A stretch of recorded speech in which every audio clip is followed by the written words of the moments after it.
Hi, I'm Dr. Courtney, Jesus Professor, and in this episode of Sex 101, we're talking about why I rarely target LGBTQ issues in preaching. For me, it's about balance.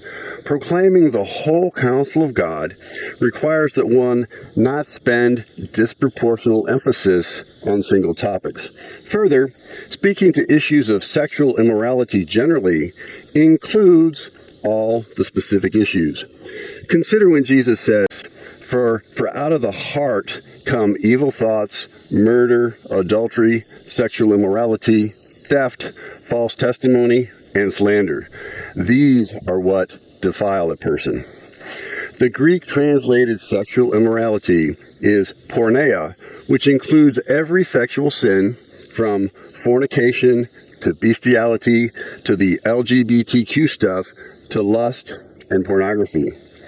All the sins of Leviticus 18 are included in the word porneia by definition, just as they are included in Jesus' teaching on marriage and divorce in Matthew 19, where he says, "Have you not read that at the beginning of creation, God made them, the Creator made them male and female?" Now, the Apostle Paul does briefly mention LGBTQ issues in Romans chapter 1 and 1 Corinthians chapter 5. So, no one should object to the occasional mention. But adultery and sexual immorality are mentioned over 40 times in the New Testament and are discussed in much greater detail. Overemphasis on the LGBTQ stuff runs the risk of making the adulterers and sexually immoral more comfortable thinking that they are somehow not as bad as those being targeted more specifically.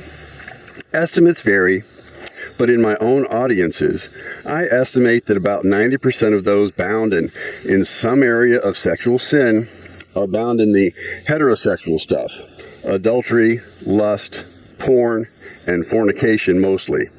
Why would I spend most of my time and effort speaking to the sins that only a small fraction of my audience is caught in directly?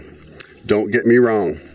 Leviticus chapter 18 is an important chapter with clearly global applications beyond ancient Israel, because the sins of perversion and blood guilt described there are the reasons why the land became defiled by its previous inhabitants, who were not under the covenant through Moses, but they were under the covenants of marriage, Adam,